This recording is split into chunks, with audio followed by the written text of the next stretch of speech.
तुझ्या मूर्खपणामुळे काय झालंय वाच. काय छापून आलंय? नरसिंह किल्लेदारांचा भाऊ वामन किल्लेदार. म्हणजे शेवटी या सगळ्यात बदनाम कोण झालं तर मी, नरसिंह किल्लेदार. आणि माझा दोष काय तर माझी बायको मूर्ख आहे. ताई काय झालंय?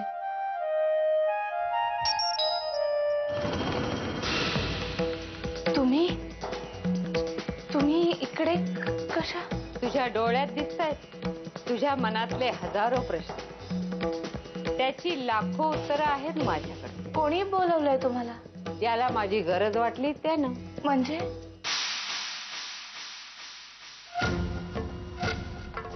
मी घेऊन आलोय त्यांना. पण का? पेक्षा आपण सरळ आत्याबाईंच्याच खोलीत जाऊया. भवानी माई इथल्या मुंबईच्या घरात? शक्य नाही. भास झाला असेल तुला. भास नाही, वाकणीस काका घेऊन आलेत त्यांना. आत्याबाईंच्या खोलीत बसले. करता करिता तो आहे. आपण मर्त्य क्षुल्लक जीव. भवानीमाई तुम्ही थोडी विश्रांती घ्या. साहेब येतीलच एवढे. आता विश्रांती नाही. अगदी संकट दूर होईपर्यंत विश्रांती नाही. आपल्याला वाटतं विश्रांती घेतायत, पण त्यांना विश्रांतीला वेळ कुठे असतो? ये नरसिंह ये. जानकी तू कशाला आली आहेस? मला सुद्धा भवानी माईंना काहीतरी विचारायचं. काय निस्तरायचंय ते नंतर निस्तरू. आत्ता तू इथून जा. आत्याबाई म्हणतात ना तुझी इथे गरज नाहीये. निघ इथून. लवकरात लवकर जा. काय झालंय? अरे आपल्या घरामागे तुझ्या मागे हे जे काही शुक्ल काष्ट लागलाय ना, त्यातनं काहीतरी मार्ग नको का काढायला? भवानी माई आल्या तिकडे. काय? कुठे? आत्याबाईंच्या खोलीत. भवानी माई आपल्या घरी आल्या आहेत आणि मला कोणी सांगितलंही नाही. काय? मला वाटतं तुम्ही तिकडे जाऊ नये. का?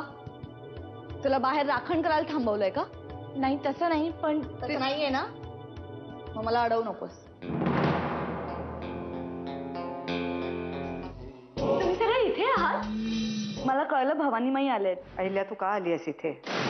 कोणी बोलवलं होतं तुला? घरात महत्वाच्या विषयावर बोललं जात आहे ना, मग मी तिथे असायला नको? विषयाशी संबंध नसलेला माणूस इथं हजर असेल तर मला काहीही बोलता येणार नाही. मी या घरातली सदस्य आहे, त्यामुळे भवानी माईंना भेटण्याचा अधिकार मला सुद्धा आहे.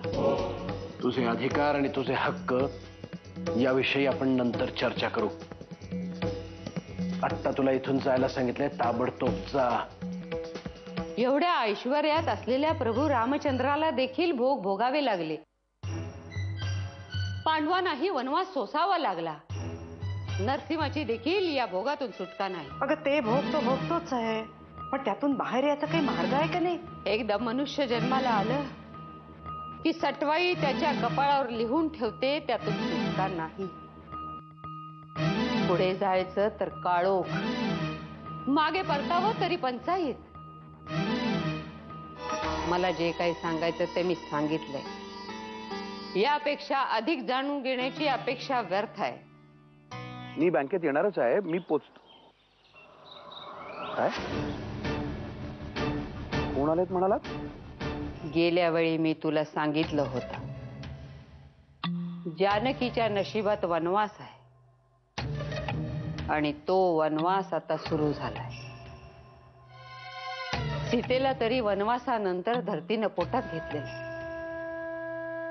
पण तुझं काय?